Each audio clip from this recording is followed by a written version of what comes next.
BuzzFeed reporting Trump told Michael Cohen to lie to Congress and to say negotiations for the Trump Tower in Moscow ended months earlier than they actually did. Now, in order to hide Trump's involvement in the project, and Trump was very involved with at least 10 face-to-face meetings with Cohen about the deal. The story also adds that it sourced 2 federal law enforcement officials. Now, NBC News has not confirmed the report independently. Today, though, Rudy Giuliani calling it categorically false and lies, all from Cohen. But the reporter who broke the story says Cohen wasn't his source.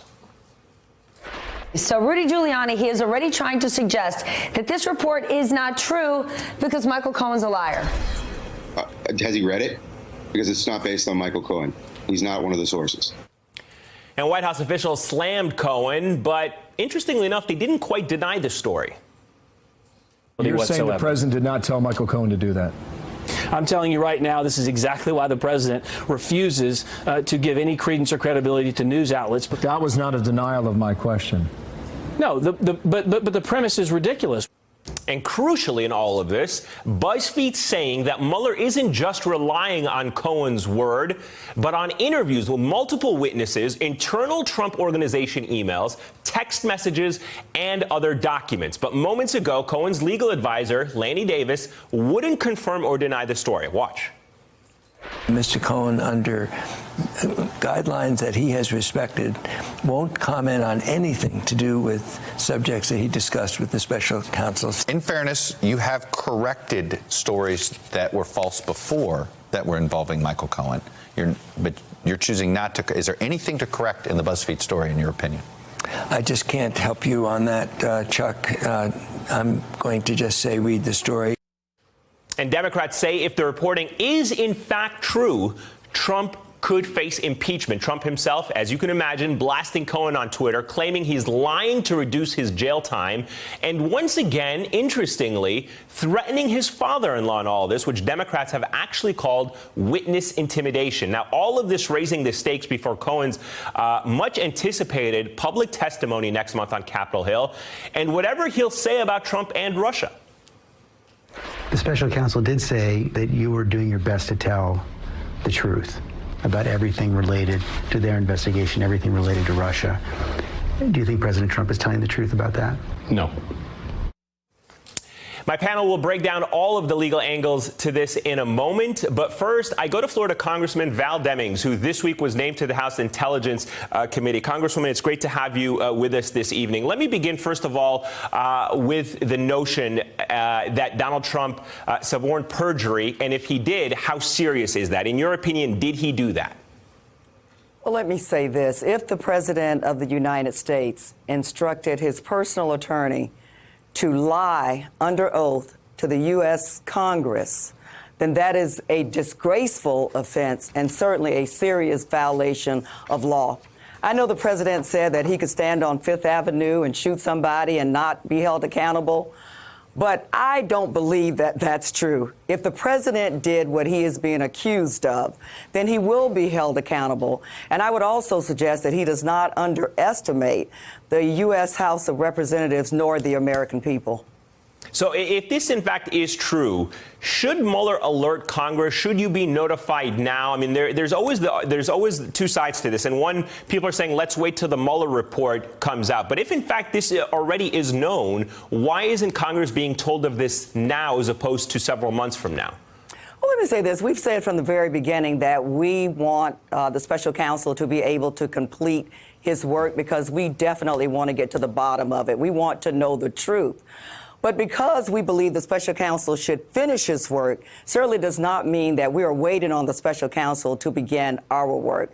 I'm just honored to be assigned to the Intelligence Committee. I can tell you that we are going to hold hearings that we deem necessary. We're going to issue subpoenas to those people, as well as for documents and materials that we feel appropriate. And we're going to provide some much needed oversight that we certainly have not seen in the last Congress. And we're going to hold those who violate the law accountable, up to and including the President of the United States. All right, so is it time to start talking about impeachment? What is it that you are specifically waiting for as a member of Congress who has a vote in all of this that is making you say you want to wait till the Mueller investigation is over if, in fact, you have much more substantial information that has kind of come out now in the public spotlight to not push for impeachment proceedings now?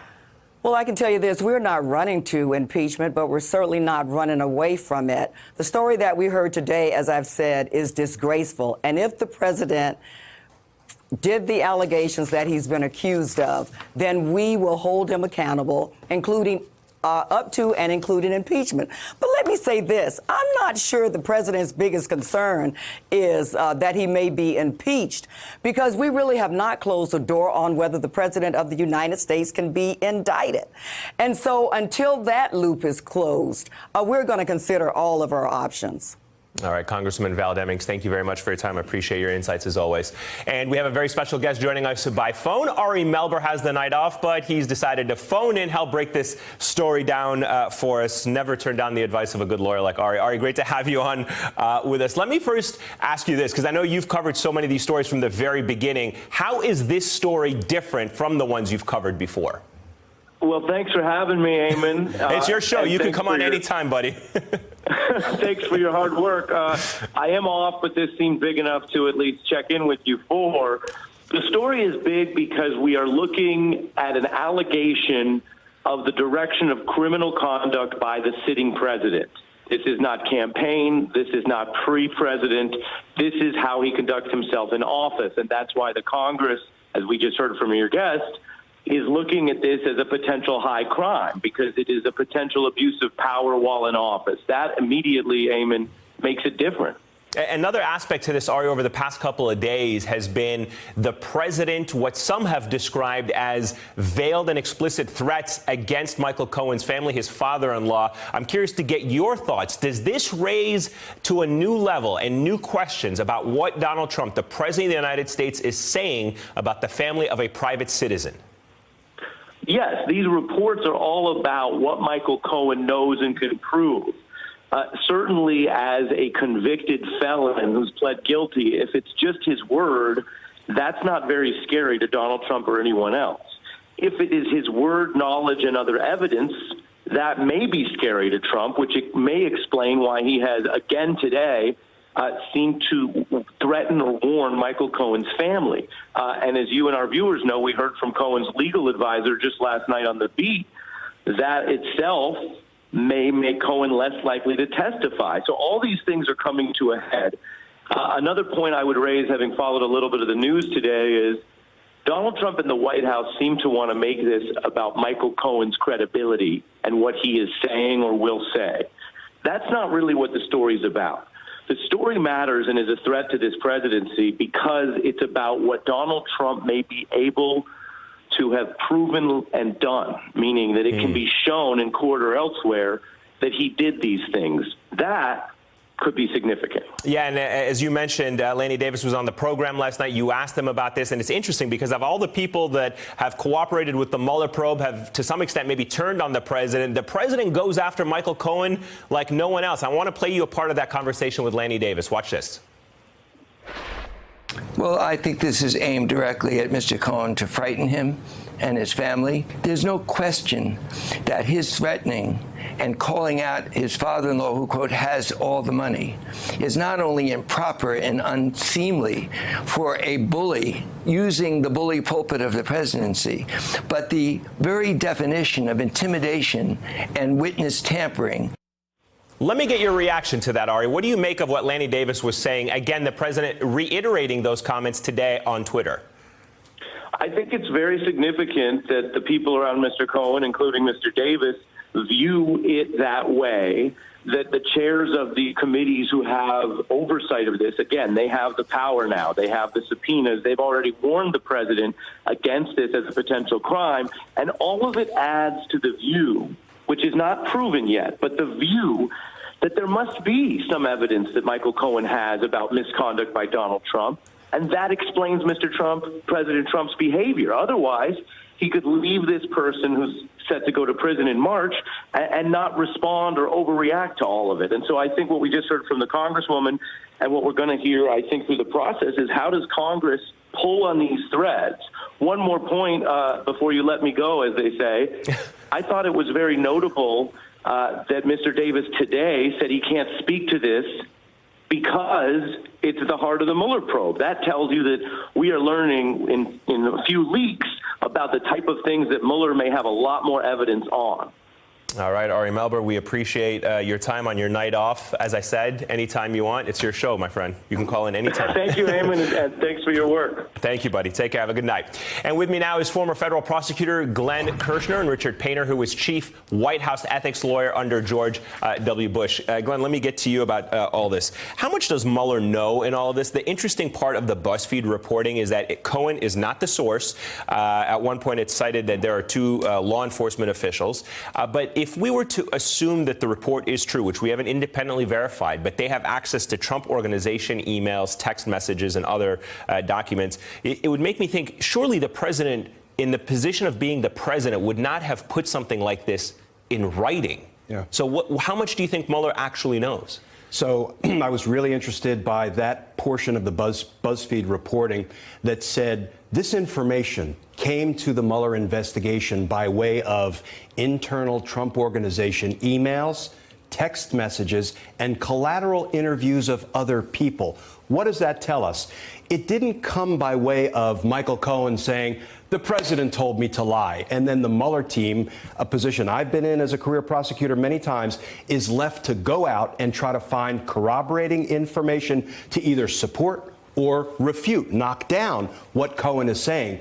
The reporting indicates that this first came to the Mueller team's attention by virtue of all that other evidence. And basically, they already knew. They caught Cohen red-handed lying to Congress, and they asked him about it. And indeed, he confirmed, I did it at the direction of the president. That takes on a whole different flavor by way of reliable evidence. Richard, let me get your quick thoughts on the general reaction to the report. What do you make of the sequencing of how the timeline has been painted with the revelations that Glenn also pointed out? Well, only Robert Mueller knows all the facts, but it's quite clear that there is corroborating evidence in addition to the word of Michael Cohen. And we'll find out what that evidence is in due time. But we need to remember that lying to Congress is a felony. Instructing your lawyer to lie to Congress is a felony. And we, 20 years ago, impeached a president for lying under oath about an affair with a White House intern. If we do not impeach and remove a president upon credible evidence that he instructed his lawyer to lie to Congress, if we're not willing to take the step of impeachment and removal of the president for that, our country is going to be the laughingstock of the world. So, Richard, this is a very serious crime. Richard, really quickly, then, let me get your thoughts on the question I asked the Congresswoman. Are we supposed to expect Congress to wait until the Mueller probe comes out, or is there something in the interim that Congress can do in their oversight responsibilities to address this central question of lying to Congress and deal with it immediately? Immediately. The House Judiciary Committee and the Senate Judiciary Committee should be meeting as they were in 1973. They should have started those hearings 2 years ago. But it's time to get going and to find out what has been going on in this administration. This is a lie to Congress about a business deal with the Russians, an adversary to the United States at a time when the Russians were conducting espionage inside the United States. This is not lying about an affair with a White House intern. This is serious.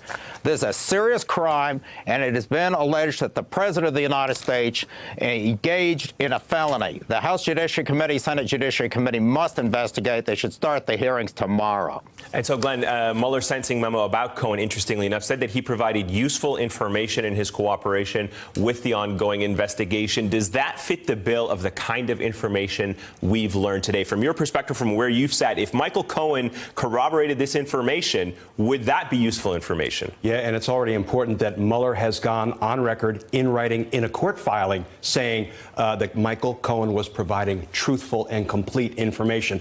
And look, it's no surprise that the president would turn to a Michael Cohen to lie for him. We all saw the president lying to the American people about the Stormy Daniels payments. And what did the president say? You got to ask my lawyer, Michael Cohen. Of course, he wanted his lawyer to lie for him then, and it sure seems like he wanted him to lie to Congress as well.